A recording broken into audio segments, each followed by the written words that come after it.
Mega brother Nagababu తనయుడు వరుణ్ తేజ్ నటించబోయే తొలి cinema ఆసక్తికరమైన మలుపులు తిరుగుతోంది.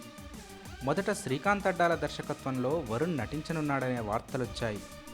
గొల్లభామ అనే టైటిల్ పెట్టనున్నారనే ప్రచారమూ జరిగింది.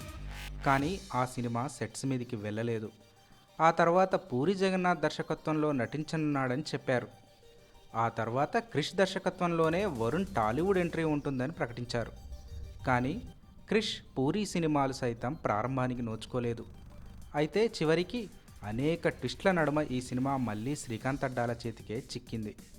అవును, తాజా వార్తల ప్రకారం వరుణ్ తేజ్ తొలి చిత్రానికి శ్రీకాంత్ అడ్డాలనే దర్శకత్వం వహించనున్నాడట.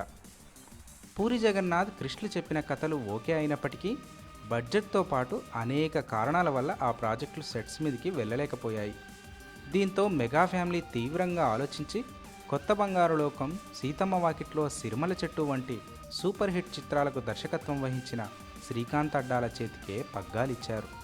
ప్రస్తుతం శ్రీకాంత్ అడ్డాల లొకేషన్స్ వెతికే పనిలో బిజీగా ఉన్నాడట. అన్నట్టు మెగా బ్రదర్ తనయుడు Varun Tej Srikanth Addala movie opening September 5న గ్రాండ్గా చేయనున్నారని సమాచారం.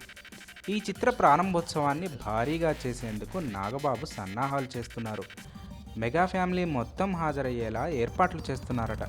ఈ చిత్రాన్ని వైజయంతి మూవీస్ బ్యానర్లో అశ్విని దత్ నిర్మించనున్నారు. అయితే ఈ చిత్రానికి సంబంధించిన వివరాల్ని అధికారికంగా ప్రకటించాల్సి ఉంది.